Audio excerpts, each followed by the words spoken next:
Assalamualaikum warahmatullahi wabarakatuh. Apa kabar anak-anak hari ini? Sehat? Alhamdulillah, amin. Hari ini kelas 9 kita akan belajar bersama materi Bahasa Indonesia semester 2 tentang pidato persuasif. Kalian pasti sudah sering mendengarkan tentang pidato. Namun, beberapa di antara kalian mungkin baru pertama kali mendengarkan istilah pidato persuasif. Pasti kalian bertanya-tanya, apa sih artinya pidato persuasif? Apa pula tujuan dari pidato persuasif? Nah, mari kita bahas semuanya. Pidato persuasif merupakan bagian dari teks eksposisi. Pidato persuasif adalah pengungkapan pendapat secara jelas dan logis sehingga dapat meyakinkan pembaca atau pendengar dengan menyajikan argumen dari satu sudut pandang. Adapun tujuan pidato persuasif adalah untuk meyakinkan audiensi agar melakukan sesuatu dengan mengambil satu sudut pandang dan membuktikan kebenaran agar meyakinkan orang untuk melihat suatu persoalan hanya dari sisi itu.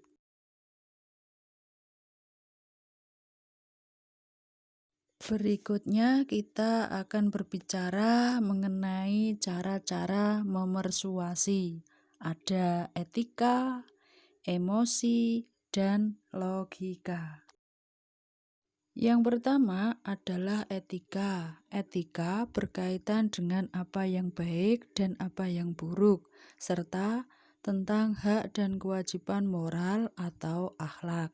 Contohnya, daur ulang adalah hal yang benar kita lakukan.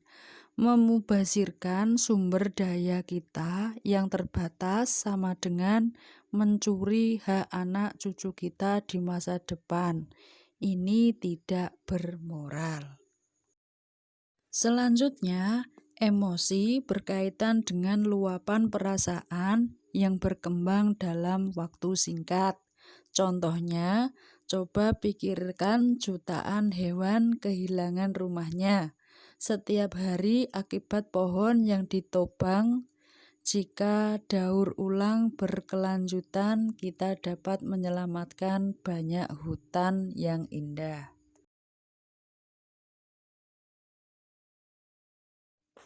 Terakhir, logika. Logika berkaitan dengan jalan pikiran yang masuk akal. Contohnya, kita paham bahwa cadangan sumber daya alam kita terbatas. Kita dapat memperpanjang cadangan kita dengan daur ulang.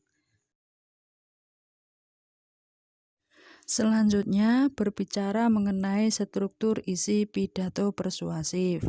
Ada 3 hal, yaitu pertama, pernyataan posisi, yang kedua, tahap argumen, dan yang ketiga, penguatan pernyataan posisi. Pernyataan posisi merupakan pendapat atau pendirian yang diambil penulis terhadap suatu persoalan. Misalnya, apakah posisimu terhadap persoalan remaja dan bela negara? Dalam eksposisi tulis, kamu sebaiknya melihat persoalan aktual di masyarakat dan dianjurkan menulis sesuatu untuk mengekspresikan dukungan atau kepedulian. Kamu perlu fokus terhadap bagaimana membuat pernyataan posisi yang kuat. Pernyataan yang dapat diajukan untuk menguji pernyataan posisi adalah sebagai berikut. Pertama, siapa yang diyakinkan. Kedua, apa yang akan diyakinkan, mengubah pandangan atau perilaku. Ketiga, jenis argumen apa yang menarik perhatian mereka. Dan yang keempat, apakah pernyataan sudah menyatakan posisi secara jelas.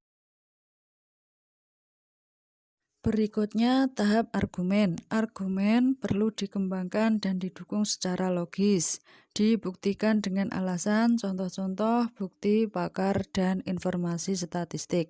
Agar argumen efektif dan meyakinkan, kita harus menyertakan fakta pendukung, contoh, tabel, gambar, dan kutipan. Penggunaan istilah yang kurang jelas maknanya sebaiknya dihindari. Urutan argumen tergantung penulis, mulai dari argumen paling kuat, mulai argumen yang paling lemah, hingga yang paling kuat. Setiap pengembangan pikiran atau argumen berisi sejumlah kalimat. Setiap paragraf disusun dengan kalimat topik yang berkaitan dengan gagasan utama atau sebelumnya. Hampir semua paragraf memiliki satu gagasan utama yang dikembangkan dan membentuk bagian dari teks eksposisi keseluruhan. Terakhir, penguatan pernyataan posisi. Di bagian ini, letak argumen ditonjolkan, simpulan posisi berdasarkan argumen yang telah disajikan. Kita memperkuat pernyataan posisi. Hampir semua paragraf yang harus diperhatikan untuk memperkuat pernyataan posisi dan pertama, membentuk bagian pernyataan posisi dan menekankan pikiran utama dengan penggunaan suara berbeda, nada tinggi atau nada rendah, mimik, bahasa tubuh, dan gestur. Kedua, argumen sebaiknya dikembangkan secara logis dan didukung oleh bukti-bukti, tidak bisa hanya sekedar berdasarkan emosi dan intuisi. Ketiga, tabel, diagram, foto, dan gambar dapat digunakan dengan dampak hebat dalam eksposisi lisan dan tulis. Penyajian dengan menggunakan PowerPoint sangat membantu. Selanjutnya kita berbicara mengenai ciri-ciri kebahasaan teks pidato persuasif. Yang pertama adalah nominalisasi atau pembendaan. Nominalisasi atau pembendaan merupakan proses tata bahasa mengubah kata benda atau kata kerja atau kata sifat menjadi kata benda. Fungsinya untuk menghubungkan makna antar kalimat. Contoh, dalam kalimat 1, pemerintah memberlakukan undang-undang anti kekerasan. Dalam kalimat 2, pemberlakuan tersebut melegakan banyak pihak di luar negeri. Dalam kalimat 1 terdapat kata pemberlakukan. Pemberlakukan adalah kata kerja. Selanjutnya kata pemberlakukan dinominalisasi menjadi pemberlakuan.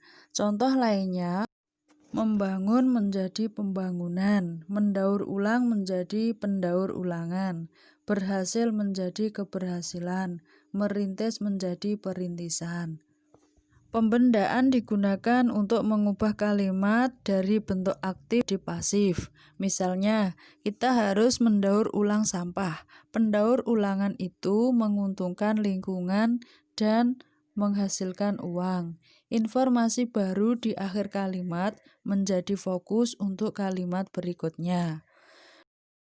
Berikutnya, penggunaan kata ganti. Kata ganti adalah jenis kata yang menggantikan nomina atau kata benda. Penggunaan kata ganti dalam teks pidato persuasif adalah kata ganti orang pertama, orang kedua, dan orang ketiga. Misalnya, aku, saya, Anda, kalian, kami, kita, atau mereka. Contoh, kita harus peduli pada lingkungan. Selanjutnya adalah kalimat pasif. Kalimat pasif adalah kalimat yang subjeknya dikenai suatu perbuatan atau aktivitas. Biasanya diawali oleh awalan ter atau di. Contoh, sembako diberikan oleh dermawan kepada warga. Sembako merupakan subjek, diberikan merupakan predikat, dan oleh dermawan merupakan objek. Berikutnya kata teknis. Kata teknis merupakan kata yang memiliki arti khusus terkait bidang atau keahlian tertentu. Contoh, dalam perbankan, kata teknisnya berdefisit, surplus, bunga. Dalam bidang pertanian, kata teknisnya hama, bibit, panen, irigasi. Sinonim dan antonim. Sinonim adalah bentuk bahasa yang maknanya mirip atau sama dengan bentuk bahasa lainnya. Sedangkan antonim adalah kata yang berlawanan makna dengan kata lain. Contoh, benar bersinonim dengan betul. Namun benar atau betul berantonim dengan salah.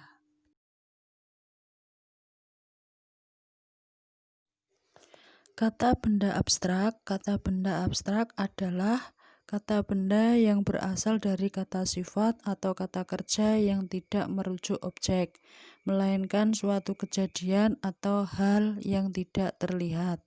Contoh, ketakutan, kegembiraan. Ketakutan, kata dasarnya adalah takut, yang merupakan kata sifat. Begitupun dengan kegembiraan, kata dasarnya gembira, karena memperoleh awalan dan akhiran ke-an menjadi kata benda. Berikutnya kata emotif. Kata emotif adalah kata yang berkaitan dengan perasaan. Contoh, penggunaan sumber daya kita secara berlebihan akan menghancurkan tanah. Kalimat tersebut mencoba menggugah emosi pendengar dan pembaca. Berikutnya adalah kata tugas yang berupa konjungsi. Konjungsi adalah kata atau ungkapan penghubung antar kata, antar frasa, antar klausa, dan antar kalimat. Misalnya, sebab, karena, atau, namun, kemudian, lalu, sebelum, oleh sebab itu, oleh karena itu, sehingga, dan sebagainya. Contoh, sebelum menentang keputusan itu, kita harus berpikir dengan bijak.